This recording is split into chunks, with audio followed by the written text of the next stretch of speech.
Bienvenue à tout le monde dans ce nouveau chapitre de notre série sur les méthodologies et les bonnes pratiques. Euh, on en est au quatrième volet de cette série sur 5. Et aujourd'hui, nous allons terminer la phase de développement par la partie interface utilisateur et préparer le déploiement en production. C'est pourquoi aujourd'hui, j'ai le plaisir de présenter ce webinaire avec Enrico, qui va vous partager son expérience dans ce domaine et notamment sur la partie interface utilisateur avec le iDesigner. Bonjour Enrico. Bonjour à tous, moi c'est Enrico Curiotto, je fais partie de l'équipe Professional Services de Bonitasoft et donc je fais des expertises avec les clients et je donne des formations. Super, merci Enrico. Donc comme vous le comprenez et comme pour tous les autres webinaires, tout ce qu'on va vous présenter aujourd'hui est basé à la fois sur la conception du produit, sur l'expérience de nos consultants comme Enrico, mais aussi sur un grand nombre de commentaires et de retours que nous ont fait nos utilisateurs, nos clients et partenaires qui ont eu la gentillesse de partager avec nous leur façon de travailler, leurs écueils, ce qu'ils ont réussi à faire pour nous permettre aussi de croiser toutes ces informations et de vous le transmettre. Allez, c'est parti. Alors, un petit retour en arrière pour savoir où on en est. Donc, l'objectif de ces webinaires est bien de vous présenter tout le cycle de vie du projet. Cycle de vie qu'on a, nous, de notre côté, découpé en 5 phases. C'est quelque chose qui est assez commun et qui est vu par beaucoup de projets. On appelle ces phases Discovery Design, la première phase, qui est une phase vraiment en amont qui va permettre de à la fois vérifier la stratégie qu'on veut avoir en termes de transformation digitale, vérifier par les processus qu'on veut mettre en place, quels sont les facteurs clés de succès et quelles vont être les personnes impliquées dans le projet. Ensuite, la deuxième phase, qui a fait l'objet du deuxième webinaire, c'est la phase d'implémentation. Et du coup, on commence par se définir la méthodologie projet. De notre côté, on vous proposait dans ce webinaire de travailler vraiment sur les méthodes agiles et de fonctionner en itératif et notamment de partir d'un processus qu'on pourrait appeler le happy path, celui qui est vraiment le processus simple, mais qui va vous permettre de gérer toutes les étapes clés de votre processus avec les acteurs principaux et ensuite d'itérer en ajoutant au fur et à mesure des valeurs, des données et sur chaque couche de ramener de la valeur en plus. La troisième phase, du coup, dans cette implémentation, va être vraiment la mise en œuvre de votre application. Donc, on vous avait présenté les premières étapes qui étaient, au travers du studio et en collaboration avec le métier, la définition des processus, la mise en place du modèle de données, des contrats qui vont définir les échanges et les contraintes entre les données, les processus et l'interface utilisateur. Et aujourd'hui, on en est aux dernières étapes. Tout ça est déjà fait et on veut aujourd'hui définir l'interface utilisateur, la développer, notamment dans l'UI Designer, et préparer le déploiement en production. C'est donc ce que nous allons voir aujourd'hui. C'est pourquoi la présentation du jour va être divisée en 2 parties. La première qui est le développement de l'interface utilisateur et la seconde qui est comment configurer votre plateforme de production. Alors commençons par la fin du développement, si on peut dire ainsi, par le développement de l'interface utilisateur, dans lequel on va vous donner quelques bonnes pratiques de développement avec le iDesigner. L'objectif de cette présentation et de cette partie est vraiment de vous faire découvrir, d'une part à travers les explications théoriques, mais c'est vraiment rapide, mais surtout à travers de la démonstration animée par Enrico, toutes les bonnes pratiques et les petits trucs qui peuvent vous aider à optimiser vos développements. Mais avant tout, il faut se poser une question. Quand on veut développer l'appli web basée sur les processus, par quoi commencer? Alors, vous avez bien sûr 2 solutions pour le faire et dans tous les projets, on a ces 2 possibilités, notamment quand on a des équipes de développement, importantes. Soit vous pouvez commencer par le développement de l'application et du front-end, ce qui fait que du coup, vous allez développer vos pages, vos formulaires, préparer des widgets et cetera et ensuite il vous faudra, ben, mettre en place les variables qui vont récupérer les informations, créer votre modèle de données, vos contrats et vos processus ensuite. Donc ça peut être quelque chose qu'un développeur va vouloir faire en première partie parce que c'est vraiment pas évident pour un développeur, notamment s'il il est un peu seul, de commencer par cette partie-là. Donc ça, c'est une première possibilité. Par contre, elle ne permet pas de bénéficier de l'automatisation et d'une approche assez low code qu'on va proposer si on utilise l'autre méthodologie qui est de démarrer par les processus, de définir le modèle de données, de passer par les contrats et ensuite d'auto-générer les formulaires. Chose que va vous montrer juste après Enrico. En tout cas, quel que soit le choix que vous faites, comme je le disais juste avant, une chose est très importante, itérer dans la construction de l'application et surtout travailler avec les utilisateurs métiers. C'est ce que nous, on préconise toujours. On a chez nous une ergonome qui est également product owner, qui fait de la co-conception avec les utilisateurs, avec les clients en amont. On peut travailler sur des maquettes, des mock-ups de pages et de structures d'application. Ensuite, les développeurs peuvent travailler avec l'UI designer et faire valider directement dans l'application le résultat, ce qui va permettre de savoir où on va.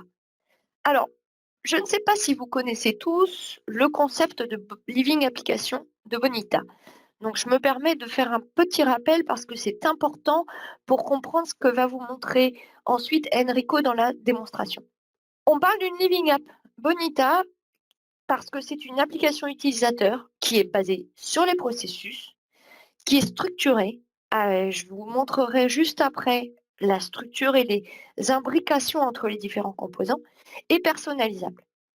Ici, on va toujours être sur une architecture multicouche qui va permettre notamment aux équipes de travailler en parallèle puisqu'on sépare la couche de processus, la couche des données via le PDM et la couche de l'interface applicative.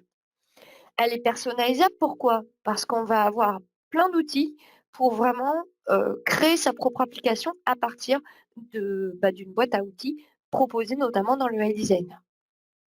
Enfin, et ça c'est important, une Living App, elle est living. Pourquoi living? Parce qu'elle est modifiable facilement en production avec ce que nous on appelle les mises à jour à chaud directement dans l'environnement de production. On peut faire ces changements à la volée sur les acteurs, les paramètres de processus, l'implémentation des connecteurs, les formulaires web, les pages d'application et les scripts Groovy. On peut le faire sur les instances en cours et futures. Par contre, ça, c'est quelque chose qui vous permet du coup de le faire sans avoir à redéployer une version de votre processus. Donc, vraiment, on préconise de le faire juste en cas d'urgence ou pour un petit changement. Sinon, n'oubliez pas de revenir sur une itération de votre processus pour l'améliorer à long terme. Alors, on parlait d'applications structurées. Pourquoi? Parce qu'on a une interconnexion entre tous les composants de l'application à tous les niveaux. Le point central, ce qui va permettre de définir la structure, c'est le descripteur d'application. En version communautaire, le descripteur d'application est un fichier XML dans lequel vous allez décrire toute la structure. En version souscription Enterprise, le descripteur d'application est fait sous un format de wizard qui va vous permettre de voir les pages, les accès, le thème et le layout, comme c'est décrit ici. Oups, pardon.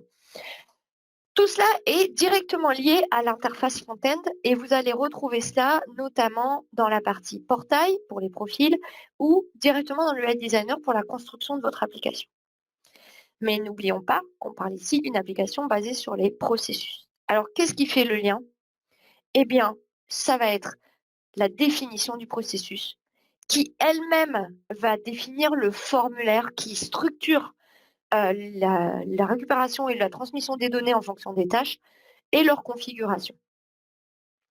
Enfin, pour permettre la structure de cette application et son fonctionnement, on va du coup avoir des composants qui peuvent être ou non directement liés à la page ou au profil, notamment les widgets personnalisés. Enrico va vous les présenter tout à l'heure. Les possibilités d'extension via notamment les extensions REST API pour la partie front-end. On verra aussi que les extensions peuvent se faire par les connecteurs. Et le modèle de données qui est indispensable à la structure bien de l'application en général.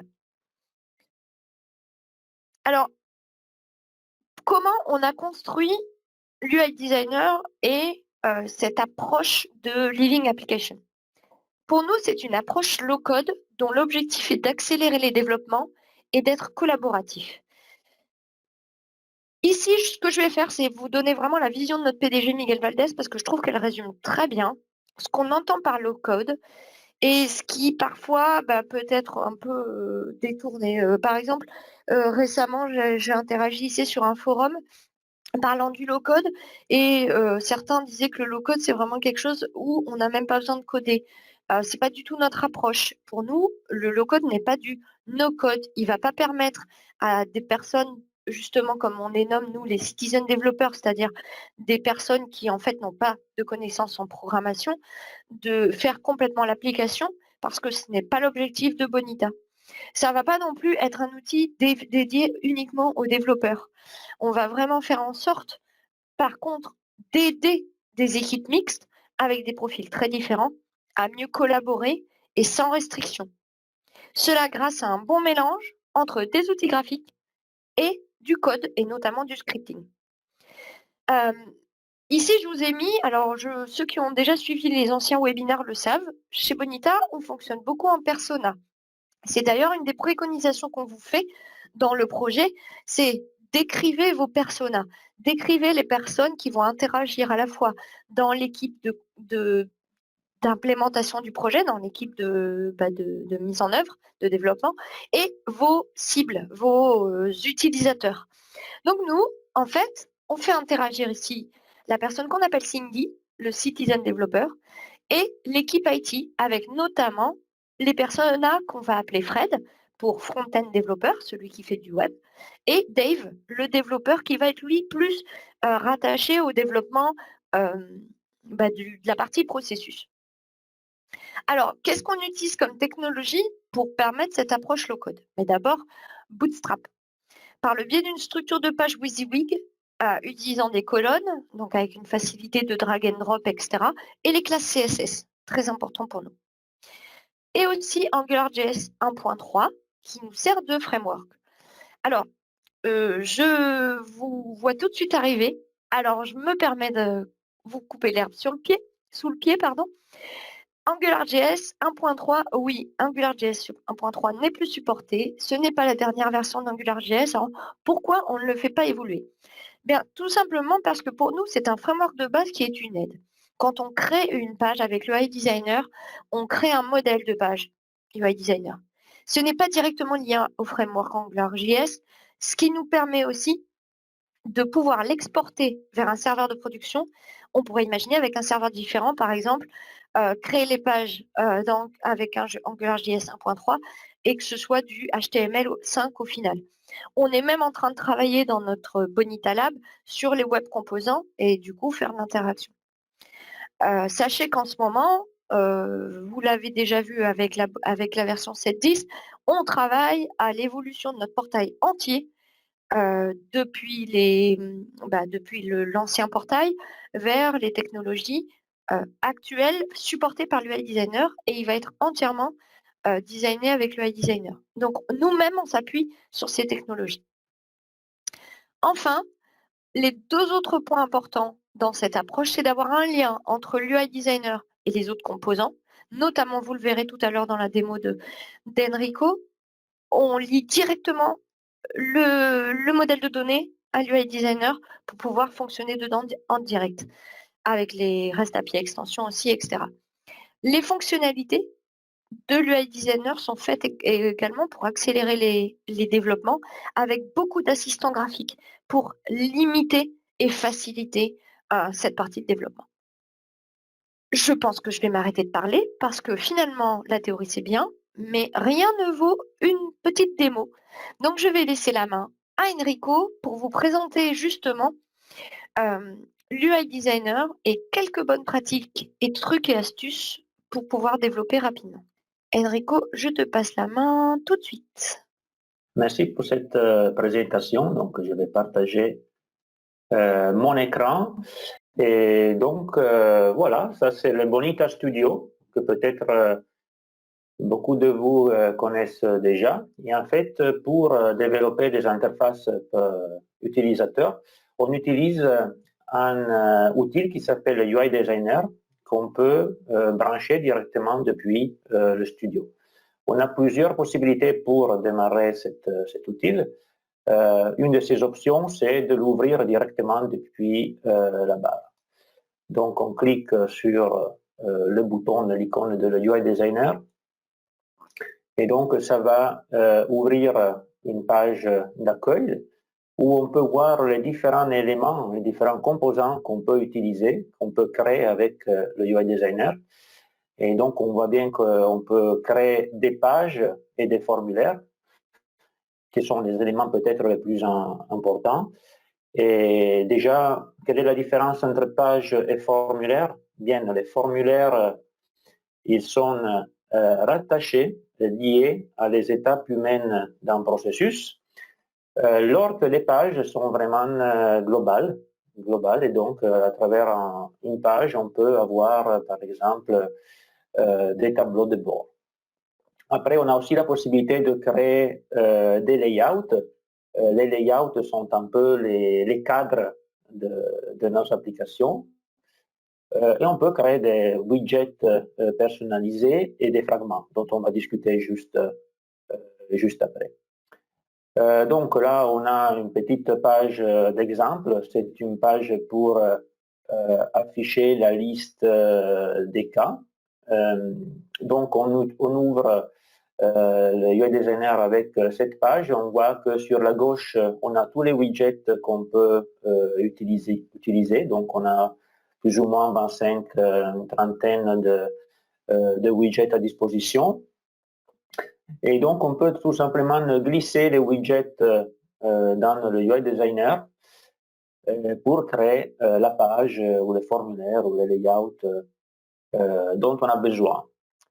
Après, chaque widget que vous voyez ici, à chaque widget correspond une série de propriétés qui est différente par chaque widget. Il y a quand même quelques propriétés qui est égales par tous les widgets, comme par exemple caché, obligatoire, et tous ces, il y a des propriétés qui sont constantes. Et en fait, on peut lier les propriétés à les variables que vous voyez ici en bas.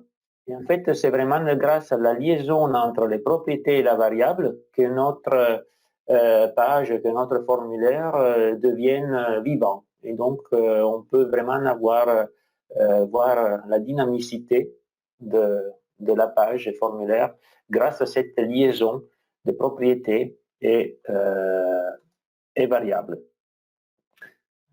Donc, après, autre élément qu'on peut ajouter dans une page en formulaire sont les assets. En fait, on clique sur l'onglet assets, on peut ajouter des nouveaux assets. Par exemple, on pourrait ajouter des fichiers CSS, des images ou des fichiers JavaScript. Là, vous voyez qu'il y a déjà un fichier style.css qui est déjà à disposition. Et donc, on pourrait tout simplement le modifier à la main en ajoutant des classes CSS qu'on veut et après l'utiliser directement. Sinon, on peut ajouter des nouveaux assets. On peut les embarquer directement dans la page formulaire où on peut utiliser un URL pour faire la référence dans un CDN. On a parlé de JavaScript, des images, et on a aussi un autre asset spécial que c'est la localisation. En fait, pour les projets qui ont la nécessité de gérer différentes langues, on a la possibilité d'utiliser ce fichier JSON qui est en fait un dictionnaire avec plusieurs langues. Sur la gauche, on a la clé en anglais et sur la droite, on a la valeur qui est dans les différentes langues. Donc, par exemple, ici, on a le français et après, on a aussi des autres langues comme l'espagnol et le japonais. Et donc, toutes les librairies qui sont indiquées dans les formulaires seront traduites automatiquement quand on change la locale de notre browser. Et donc, comment on peut faire pour tester ça simplement? Eh bien, en fait, on a la possibilité d'utiliser l'aperçu de notre navigateur. Avant de montrer l'aperçu, je voulais encore vous montrer une chose importante. En fait, comme Delphine nous a expliqué, le UI Designer est basé sur les technologies AngularJS et Bootstrap. Et donc, c'est grâce à Bootstrap que nos pages et nos formulaires sont responsives. En fait, si vous voyez ici en haut à droite, vous voyez qu'il y a différents types d'écrans. Et en fait, les widgets, ils peuvent se déplacer, s'afficher dans une façon différente selon le type d'écran que vous utilisez. Parce qu'en fait, vous avez des nécessités différentes. Si vous avez une tablette, vous avez un smartphone ou un grand écran. Donc maintenant qu'on a vu ça, on peut montrer un aperçu. Et là, vous voyez, là, c'est l'aperçu avec un petit téléphone. Et on pourrait penser de changer l'aperçu pour montrer avec un écran un peu plus grand. Et bien sûr, on peut déplacer les widgets dans les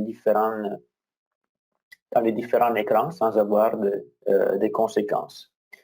Et la même chose, ça vaut par les langues. En fait, là, on a le français. Mais vous voyez que si on change en espagnol, les libellés, ils vont changer. Et aussi, si les données qui sont contenues dans le formulaire contiennent des mots qui peuvent être traduits et seront traduits automatiquement. On va revenir sur la prévisualisation juste après. Maintenant, on va parler un peu de formulaire. C'est un exemple de page, mais vu que les formulaires sont rattachés à les tâches humaines d'un processus, on va switcher sur le Bonita Studio à nouveau, parce qu'en fait, c'est directement dans le Bonita Studio qu'on peut créer des processus. Donc là, on a créé un processus hyper simple pour la gestion des clients. En fait, ce processus, il part avec un formulaire d'instanciation où on va à saisir des informations pour créer un client. Et après, il y a une tâche pour valider la création de ce client. Donc, on va jeter un coup d'œil rapide sur le BDM, sur les données métiers. Donc, modèle de données métier définir, et là voici l'objet customer qu'on a créé avec des attributs comme name, surname, compagnie, email et active. Donc, vous voyez dans le BDM, on peut définir des types différents. Là, on a des strings et un boolean. Donc, après, là, on a dans le formulaire d'instanciation, on a défini un contrat. Donc, dans le contrat, en fait, on va indiquer quelles sont les informations qu'on attend depuis la partie front-end. Et donc, on va demander une série d'informations. Et donc, à ce point-là, je ne vais pas créer des formulaires, okay, parce que, par exemple, j'ai commencé à développer mon processus, donc je n'ai pas envie de tester tout de suite la partie front-end, mais nul n'empêche qu'au démarrage d'un processus, j'ai déjà un formulaire par défaut qui est créé. Donc, je vais mettre des informations.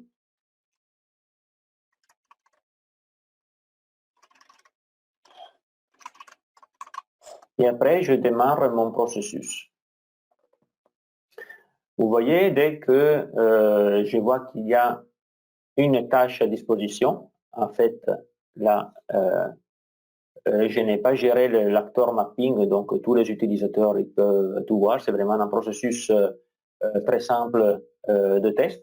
Mais donc, le fait qu'il y a une tâche, ça veut dire que la transaction a bien eu lieu et donc les données ont transité par le contrat et après ont été sauvegardées dans le BDM. Donc, comment faire pour voir les informations dans le BDM? On peut aller dans le modèle de données métier et consulter les données. Et donc, après, là, vous voyez que dans cet outil, dans le navigateur, il y en a les deux objets. Et donc, je vais voir les informations que j'ai dans mon customer. Et donc, là, vous voyez que j'ai bien les informations qui ont été enregistrées dans la base de données. Très bien. Donc, maintenant, je veux créer un formulaire, un vrai formulaire à partir du contrat. Et donc, là, j'ai la deuxième possibilité pour ouvrir mon UI Designer, c'est avec cette icône en bas à droite dans l'onglet contrat, ou je peux aussi aller dans le formulaire d'instanciation ici à gauche et cliquer sur le crayon. Avec, pour les deux, ça vient au même, et donc ça nous permet d'ouvrir le UI Designer et ça permet de générer automatiquement un formulaire. Okay, c'est le formulaire par défaut qu'on a vu avant qui est créé. Donc, on voit bien l'aspect low-code de le UI Designer parce qu'en fait, on a toutes les informations qui ont déjà été remplies. La première chose à faire comme bonne pratique, c'est de changer le nom parce que tous les formulaires, ils ont le nom New Form. Et donc, là, on pourrait l'appeler Customer Instantiation Form. Et après, on peut enregistrer. Donc, on a des widgets. On pourrait penser de changer un widget. OK. Donc, par exemple, là, la compagnie, en fait, vous voyez qu'en haut à droite, dans chaque widget, on a l'onglet Actions. En fait, c'est grâce à les actions qu'on peut soit voir le code ou remplacer le widget. Et donc là, je pourrais remplacer ce widget avec un autre. Donc là, la liste de tous les widgets est affichée. Et donc, je pourrais choisir, par exemple, Rich Text Area. Je peux afficher les propriétés. Et en fait, en automatique, le UI Designer est capable de me dire quelles sont les propriétés similaires et les valeurs par défaut. Et donc, quand tout est bon, je peux cliquer sur le bouton Remplacer et donc le widget est remplacé. Je peux aussi ajouter et créer des custom widgets, okay? Parce que bien sûr, je peux enrichir mon formulaire avec des widgets déjà à disposition, ou je peux carrément créer des nouveaux widgets, des custom widgets. Et donc, comment je peux faire pour faire ça? Donc, il y a à nouveau dans les actions, on peut cliquer sur le bouton Voir le code et ça me montre la page pour créer, pour vérifier aussi le code dans Custom Widget. En fait, là, je n'ai pas le droit, bien sûr, de modifier un widget existant, mais je peux cliquer sur Enregistrer sous pour modifier, en fait, mon widget. Et donc, ça me permet de ne pas devoir forcément initier de zéro le développement d'un custom widget. Et donc, comment se structurer cette page pour la création d'un widget? Alors, c'est de l'AngularJS, donc on a le template qui représente la structure HTML de mon widget. Après, on a le contrôleur où il y a les actions, toutes les méthodes JavaScript qui sont exécutées. Dans le contrôleur, on peut faire référence à des propriétés avec la syntaxe $scope.properties. Et après le nom de la propriété. Et après, il y a bien sûr les propriétés qu'on peut bien définir. On peut ajouter des modules Angular JS si on a la nécessité, comme vous voyez dans cet exemple de la Rich Text Area. Et on peut ajouter des assets, donc des fichiers .css, des fichiers JavaScript ou aussi des images. Ok, donc quand on a terminé, on peut cliquer sur enregistrer sous, et donc on va créer un nouveau custom widget. Donc si je reviens à mon formulaire, on peut bien sûr récupérer des informations depuis le BDM. Là, je suis dans un formulaire d'instanciation, donc je n'ai pas encore accès à les variables de mon cas, mais je peux lire les informations que j'ai dans le BDM. En fait, aujourd'hui, c'est une fonctionnalité qui a été rajoutée récemment. On a la possibilité de lire directement avec cette interface graphique, utiliser les queries de mes objets BDM. Donc là, je peux glisser l'objet, la variable customer, et après, je pourrais utiliser une query pour une query à utiliser pour récupérer les informations et donc peupler automatiquement ma variable avec le résultat qui dérive depuis cette query. Et donc après, je clique sur le bouton Return, et donc là, j'ai mon objet Customer qui au démarrage, il va contenir toutes les données qu'on a récupérées dans la query. Donc, par rapport à l'autre formulaire, Customer Review, en fait, on pourrait penser de créer un formulaire aussi pour cette tâche. Donc, comme d'habitude, on part depuis le contrat. Donc, je peux cliquer sur le bouton « Ajouter à partir de données ». Après, je clique sur suivant et je peux choisir les informations que je veux modifier. Donc là, on a bien sûr plusieurs options, soit des fois la personne qui valide les tâches et les requêtes, des fois, en fait, il n'a pas le droit de modifier ce qui a été saisi par la personne qui a fait la demande. Des autres fois, il a le droit. Donc, par exemple, on peut dire qu'on a le droit et donc on veut que cette personne il puisse tout changer. Donc, je vais sélectionner tous les éléments.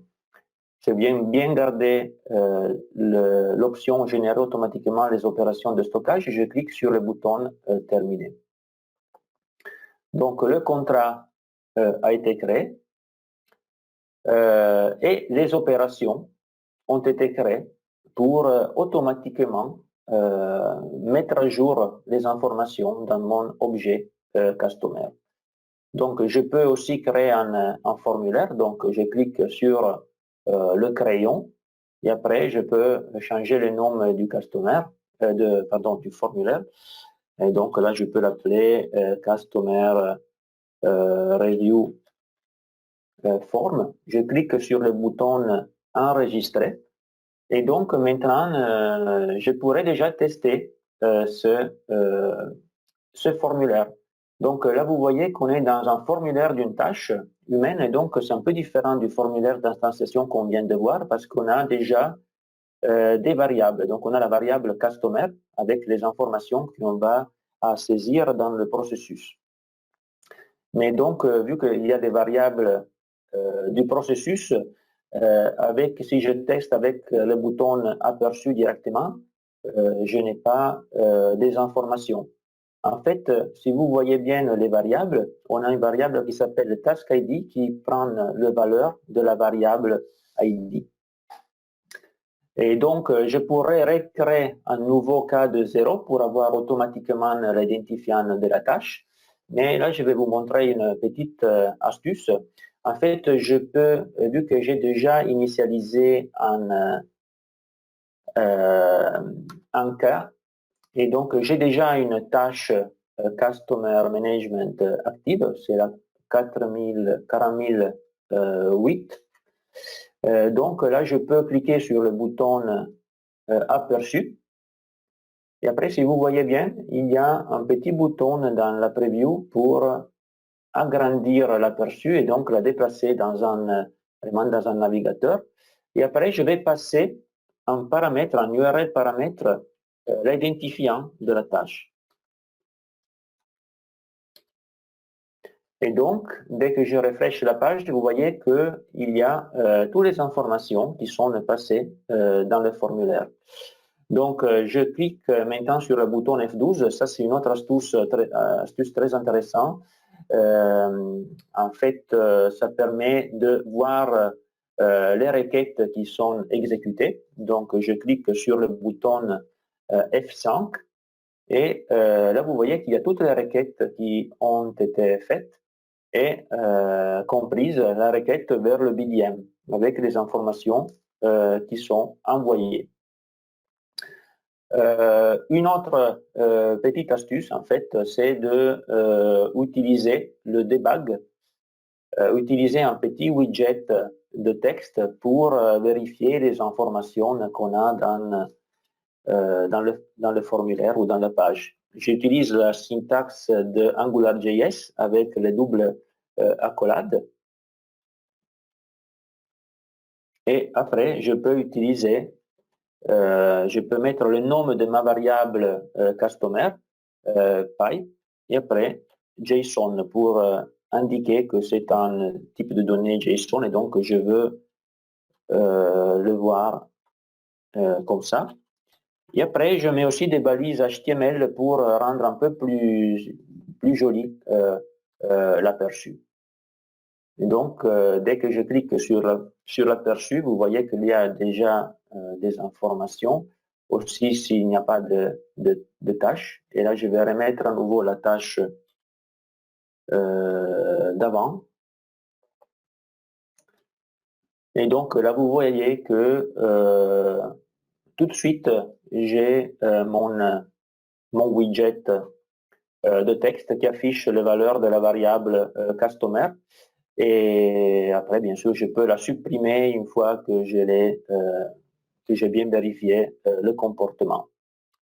OK, j'ai encore un dernier sujet à vous montrer très rapidement parce que je n'ai pas beaucoup de temps. En fait, c'est les fragments. Les fragments sont une fonctionnalité de la version subscription qui permet en fait de réutiliser une partie d'un formulaire, d'une page, pour la réutiliser dans une autre formulaire et page. Donc, on peut, pour créer un fragment, on a deux possibilités. Soit on commence de zéro, ou sinon, on sélectionne un container, on clique sur les trois points en haut à droite des actions et on peut faire enregistrer en tant que fragment. Après, on peut donner le nom à mon fragment et on clique sur enregistrer. OK, et donc après on pourra partager ce fragment avec les autres formulaires et pages. Bien sûr, il y a un peu plus à expliquer par rapport au fragment, mais pour l'instant, on s'arrête ici. Et donc, je donne à nouveau la parole à Delphine. Merci pour l'attention. Merci Enrico. Je vais reprendre le rôle de présentateur à mon tour. Donc en résumé par rapport à tout ce que vous a dit Enrico et de mon côté ce que je vous ai rappelé, un petit résumé. Définir d'abord par où commencer pour cette partie de votre développement. Est-ce que vous commencez par l'application au départ, donc ça va se définir au tout début, ou par le processus. Important de collaborer avec le métier, comme vous l'avez vu, on a beaucoup de parties d'automatisation, il y a beaucoup de choses qui sont graphiques avec des composants graphiques. Il y a beaucoup de possibilités, de gérer les données, de gérer, la structure des pages et de l'applicatif. Donc n'hésitez pas à en parler avec, les utilisateurs métiers au sein de votre équipe pour vous assurer que du coup vous partez, régulièrement sur la bonne voie et notamment de tester comme vous l'a montré, Enrico, il y a des petites astuces pour pouvoir tester facilement, montrer le résultat facilement. On peut même, avoir un aperçu dans l'application globale, donc faites-le et utilisez les capacités d'industrialisation et de réutilisation qu'offre l'UI designer, les fragments, les changements sur les widgets, les templates de widgets qui vous permettent de faire des widgets, personnalisés, les extensions REST API. Et bien entendu, comme je le disais, n'hésitez pas à recommencer et à itérer. Alors, une fois qu'on a fait tout ça, il faut bien sûr se préparer à la mise en production. Et ça, c'est vraiment une étape qui est très importante. Je vais devoir, vous la présenter un petit peu rapidement, mais ne vous inquiétez pas, il y aura d'autres sujets, des blog posts, sur ce thème. Alors, pourquoi est-ce que c'est important d'anticiper, la mise en production et la mise en place, l'installation de la plateforme de production? C'est important, pourquoi? Parce qu'en fait là, ce que vous avez fait avec votre première itération de projet, c'est lancer une transformation digitale globale et en général, ça touche la plupart des processus cœur de métier, ça touche la plupart des équipes de votre organisation.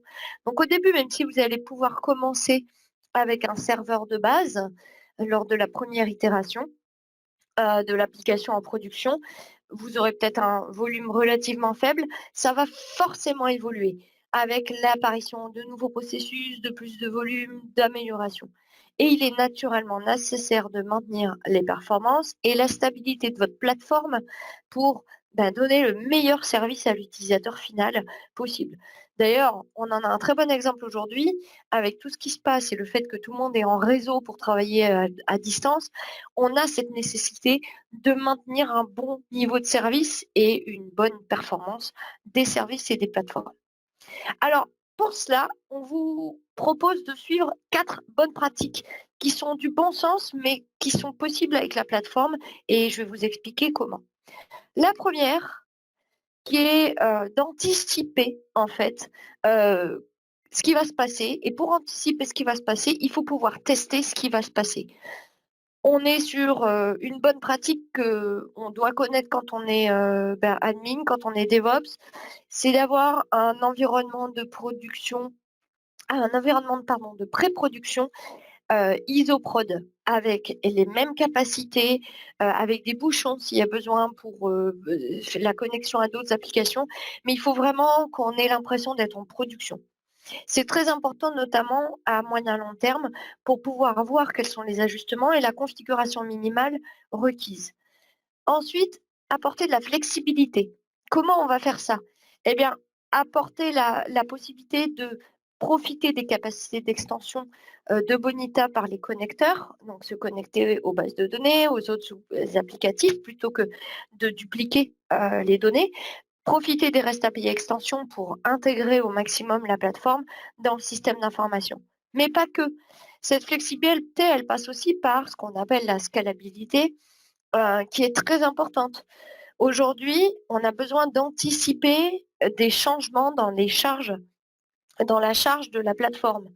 On peut avoir, comme je vous le disais, de nouveaux processus. Pourquoi? Parce qu'on a nouvelles façons d'utiliser les processus, nouvelles nécessités. On peut avoir une évolution, une optimisation du métier, même de l'organisation, pourquoi pas? Est-ce que, par exemple, il ne vous est pas déjà arrivé d'avoir, une entreprise rachetée par la vôtre? Eh bien, dans ce cas-là, ça fait évoluer énormément les volumes et les usages.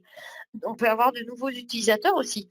On peut même avoir parfois des utilisateurs externes à l'organisation qui viennent, compléter les besoins en termes d'utilisation et le volume. Et on peut avoir aussi des pics d'activité. Un de nos clients a des pics très importants sur la période d'avril et la période de novembre parce qu'ils gèrent les déclarations d'impôts. Et du coup, ils vont se retrouver avec des charges de plusieurs millions de cas au même moment. Il faut pouvoir gérer cette extensibilité. Donc, on va réfléchir à 2 choses, une stratégie de scalabilité verticale par l'augmentation, des matériaux, du matériel, pardon, de la machine, la RAM, les disques, et cetera, les CPU, ou horizontale en ajoutant des nœuds et en permettant, par exemple, d'avoir des clusters, ce qui facilite aussi, la haute disponibilité. Mais cette scalabilité peut aussi, et cette flexibilité se faire, grâce à une architecture en environnement cloud. De notre côté, on a des clients qui sont sur des clouds privés. Nous-mêmes, on fonctionne avec AWS et on a des clients sur AWS aussi ou sur Azure, voire même vous pouvez bénéficier de l'offre Bonita Cloud qui va vous permettre d'ajuster en quasi temps réel la charge sur votre plateforme, les consommations et aussi d'optimiser du coup par le même biais les coûts. Alors, je vous ai mis une image de Docker. Pourquoi? Parce que des technologies et des composants comme Docker ou Kubernetes vont faciliter cette flexibilité. C'est pour ça que nous, on propose une image Docker communauté et une image Docker souscription pour vous permettre vraiment de gérer ces images, de gérer vos containers de la façon la plus simple possible et d'installer ça le plus simplement possible en production. Enfin, le dernier point important, pardon, c'est la base de données. On n'y pense pas toujours, mais la performance de la base de données est aussi importante que la performance du moteur. Pour cela, il faut déjà avoir un bon serveur de base de données suffisamment puissant. N'oubliez pas le réseau. Il faut un réseau sans latence, le réseau le plus direct possible. Et enfin, utiliser une base de données adéquate. Nous, on conseille notamment, par exemple, en termes de stack recommandé, d'utiliser PostgreSQL, SQL, pardon, mais vous pouvez aussi utiliser MySQL, Postgre, Oracle. Pour cela, je vous conseille de consulter la documentation qui vous donnera toutes les recommandations nécessaires. Alors pour terminer, je me suis permis de demander au support quelles étaient les 10 erreurs types en production qu'ils voyaient régulièrement pour les partager avec vous, pour que ça vous donne un petit peu des informations sur les risques et pourquoi. La première, c'est la taille de la mémoire JVM, le JVM HIP, qui est insuffisante. Alors, dans ce cas-là, ce que vous allez observer, généralement, c'est une consommation des CPU qui est très importante, des ralentissements génériques et parfois un out of memory error. Si vous avez un espace disque insuffisant, en général, le serveur sera lent et vous aurez même un crash du serveur avec des erreurs disk full. Si votre serveur de production fonctionne sur la base embarquée H2, forcément, c'est impossible à scaler. Et c'est quelque chose qu'on ne recommande absolument pas. S'il vous plaît, la base H2 est dédiée au développement. Utilisez même en pré-production ou pour faire vos tests de qualification une base de données que vous allez utiliser en production ensuite. Et si possible, mettez-les sur des serveurs différents. Le serveur est incapable de gérer les transactions de base de données. Dans ce cas-là, le démarrage du serveur ne pourra pas se faire et du coup, par le même coup, l'exécution des processus non plus. Le timeout des transactions XA est trop court. Alors, si on a un timeout trop court, le serveur ne pourra pas démarrer, les connecteurs vont tomber en erreur et de la même manière, l'exécution des tâches va aussi tomber en erreur. Le sixième, c'est le fait de ne pas avoir suffisamment de connecteurs et de worker threads. Là, vous allez avoir une vraie lenteur dans l'exécution des processus. Pour votre information, depuis Bonita 7.9, les connecteurs et les workers sont asynchrones pour éviter justement des timeouts et des lenteurs. Mais il faut quand même bien les configurer. Si vous n'avez pas assez de connexion à la base de données, vous allez vous retrouver avec des exécutions du processus qui vont tomber en erreur, des ralentissements sur votre portail et l'impossibilité de récupérer les timer events, de récupérer les événements. Si vous n'avez pas assez de file descriptors, vous allez vous retrouver avec l'instanciation de processus qui ne peut pas se faire. De la même manière, les pages et les formulaires qui ne vont pas se charger et donc forcément pas possibilité d'exécuter vos processus. Ne mettez pas un session timeout trop court parce que sinon, vos utilisateurs vont se retrouver déconnectés. Et enfin, si vous n'avez pas la taille du max de chargement de fichiers suffisamment grande, vous allez vous retrouver avec l'impossibilité de charger des documents ou des fichiers lourds à travers vos pages et vos formulaires, et voire même vous retrouver avec des timeouts. Toutes les explications sur comment éviter toutes ces erreurs sont notées soit dans la documentation, soit dans le blog de la communauté, dans les posts troubleshooting ou tips of the week. N'hésitez pas à aller les voir si vous avez déjà rencontré ce type d'erreur. Et nous avons prévu de faire un événement spécifique sur le sujet très bientôt, soit un webinar, soit une vidéo. Voilà, vous êtes maintenant prêts pour le déploiement. Je ne décrirai pas ici les étapes d'installation, elles sont dans la documentation, mais je crois que là maintenant vous avez toutes les clés pour partir en production. N'hésitez pas. Et maintenant, Enrico et moi allons répondre à vos questions. Je vois qu'il y en a quelques-unes.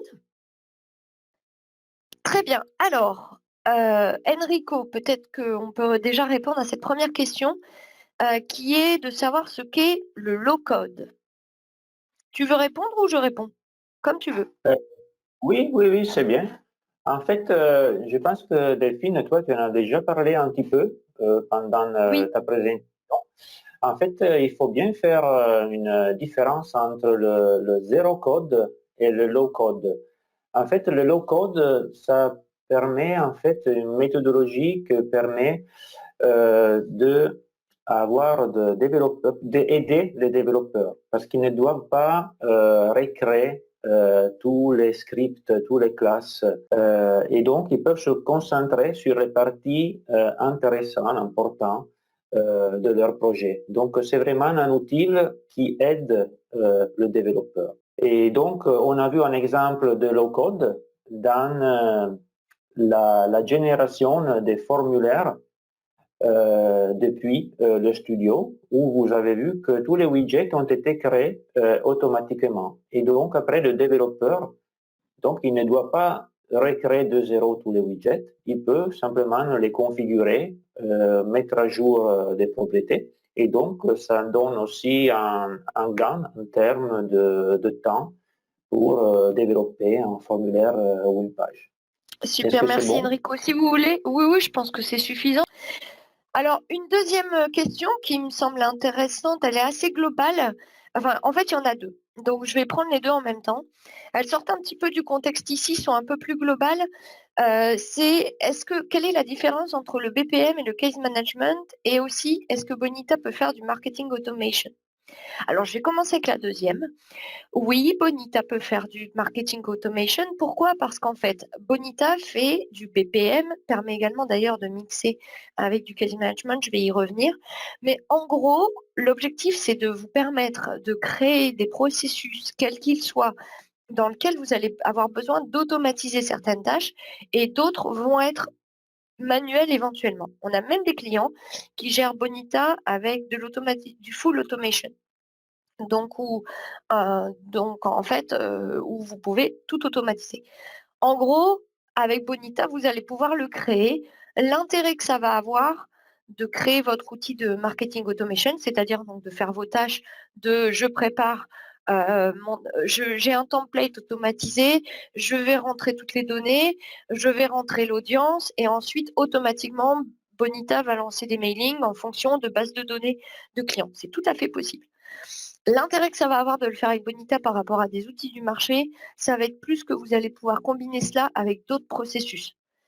Si vous avez uniquement un seul processus, vous pouvez démarrer avec celui-là, mais ayez en tête que ça peut être vraiment intéressant de le coupler avec d'autres parce qu'aujourd'hui, on a des outils de marketing automation qui font ça très bien s'ils sont isolés.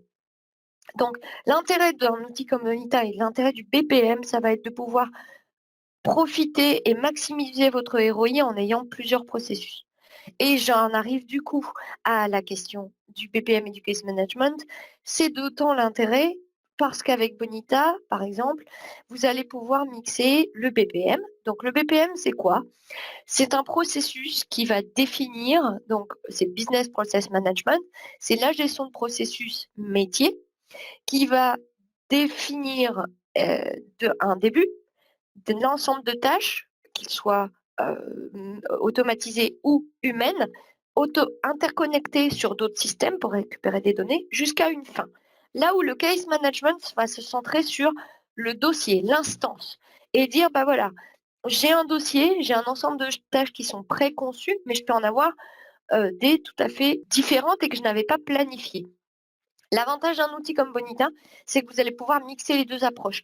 On a d'ailleurs sur le sujet, une démo qui montre comment mixer, bah, du BPM, donc avec un processus défini et de l'incertain, de quelque chose qui arrive, des événements qui arrivent et qui s'ajoutent dans ce processus. Voilà, j'espère que ça répond à la question. Ruben demande si on peut faire une petite démo avec une porte logique pour voir comment entrer du script dans les transitions. Est-ce que tu peux prendre une minute, Enrico, pour le faire? Et ensuite, je réponds à la question suivante liée notamment au stress test de la plateforme. Oui, donc, si on revient à notre exemple, on a la tâche Customer Review et donc, après, normalement, dans ce genre de processus, on a une porte logique, un gateway. On a différents types de portes logiques. Ça, c'est la porte exclusive parce que nous permet de prendre différentes transitions. Et donc, là, par exemple, on a le nom de cette porte, ça pourrait être validé. Normalement, on a un point d'interrogation et après, on pourrait avoir deux étapes. Une étape validée oui, et donc on pourrait communiquer à l'utilisateur le fait que la révision était faite correctement. Et après, on pourrait avoir une autre étape de rejet. Et je vais terminer le processus. Et donc, c'est dans... je vais encore renommer rapidement parce qu'en fait, c'est très important de nommer bien les transitions. Et les conditions, en fait, on les va écrire dans les transitions directement. Donc, on sélectionne une condition, une transition, et après, vous voyez qu'il y a l'onglet conditions. On peut cliquer sur le bouton modifier ici, et on peut créer un script où on peut mettre toute la logique métier, et à la fin, je dois retourner un boolean. Je peux utiliser les variables de mon objet métier, customer, et des autres variables du processus. Et donc, je peux utiliser ces variables, mettre de la logique et après retourner un vrai, un true, bon, false, selon la nécessité. Et après, je peux indiquer la condition sur l'autre transition. Si c'est du type oui ou non, on peut tout simplement cocher la case flux par défaut. Et donc, après, on a fait la configuration de la condition. J'espère d'avoir répondu à la question. Merci, Enrico. Une idée sur les stress tests de votre plateforme, nombre d'utilisateurs connectés simultanément via les formulaires, etc. Oui, on a fait des tests, notamment pour vérifier la scalabilité horizontale de nos plateformes. Ce que je vous propose, je vais vous envoyer le lien parce que là, on n'a pas trop le temps, mais si vraiment c'est des sujets qui vous intéressent, on avait fait une vidéo qui présentait un peu les résultats et notamment les capacités de scalabilité de la plateforme selon les charges. Sachant que, pour vous donner un petit exemple quand même, hein, hors test, c'est plutôt des exemples en production. On a un client, par exemple, qui gère des déclarations officielles et qui peut se retrouver en simultané avec plus de 2 millions de cas en même temps. Nombre d'utilisateurs connectés, je crois qu'on a Enrico, tu me dis si je me trompe, mais je crois qu'on peut arriver en simultané jusqu'à 2000 personnes, puisqu'on a certaines universités qui utilisent Bonita pour des cas liés aux inscriptions d'étudiants, aux concours, etc. Voilà, je sais. des limites. Après, la limite, c'est un peu dans l'hardware et le software, en fait. On peut bien paramétriser les machines pour supporter des fortes charges. On peut dire que jusqu'à présent, on est arrivé toujours à satisfaire les besoins de nos clients. Oui, tout à fait, exactement. Une dernière question peut-être, Docker et Kubernetes.